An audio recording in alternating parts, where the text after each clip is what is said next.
Hello and welcome to the forum. Every week, we take no more than 15 minutes to discuss the 3 highest conviction ideas surfaced across the Smartkarma network, cutting through the noise and helping you zero in on what truly matters most. The live forum and Q&A session are exclusively available to Smartkarma Plus subscribers. You can always revisit previous episodes on this YouTube channel. Without further ado, let's dive into this week's ideas. Very good evening, ladies and gentlemen, and welcome to the Smartkarma Forum. The forum is a high-impact weekly live webinar exclusive to Smartkarma Plus subscribers. We use the forum to discuss the best, highest conviction insights as surfaced across the Smartkarma network. The forum is meant purely for informational purposes and does not constitute investment advice. It is the opinion not of Smartkarma, but that of our inside providers, and Chatham House rule applies. Every week, we take video recordings of the forum and convert them into bite-sized 3 to 5 minute videos, which are then uploaded to our forum channel.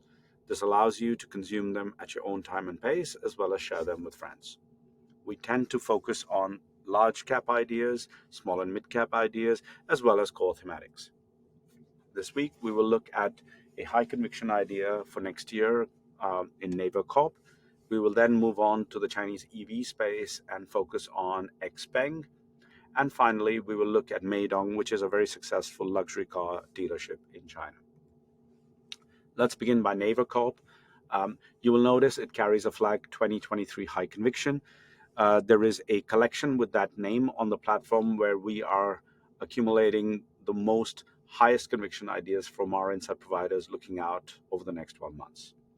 And Naver is such an idea presented by Douglas Kim, who focuses on South Korean companies.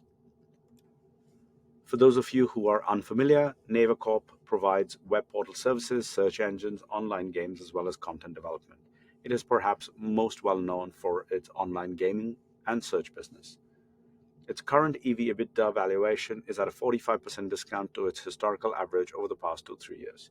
It is likely to better withstand the downturn in the tech sector due to its clear dominance amongst the major IT service segments. It is growing very quickly in the e-commerce, fintech, and content segments, and it is extremely attractively valued at a 60% discount, with a 30% upside being probable by the end of next year. Let's move on to Xpeng. Again, this is a dual listed stock in the US as well as in Hong Kong. 9868 Hong Kong is the ticker. It's a $6 to $7 billion market cap, which makes it a mid cap. And you can see from the share price chart here, the stock is very beaten down. The insight we will discuss today was written by Victoria Lee, who was an II-ranked top analyst covering Chinese autos. So again, for the uninitiated, Xpeng designs, produces, and distributes electric vehicles.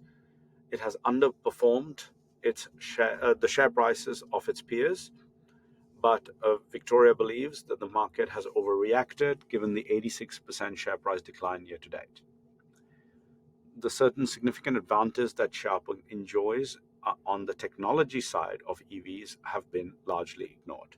The company fundamentals are expected to rebound with effect from this month, which is November, with increasing sales contribution from their newly launched G9 model. We feel that over the longer term, patient investors will get paid off for the advantages that Xpeng enjoys on EV technology side.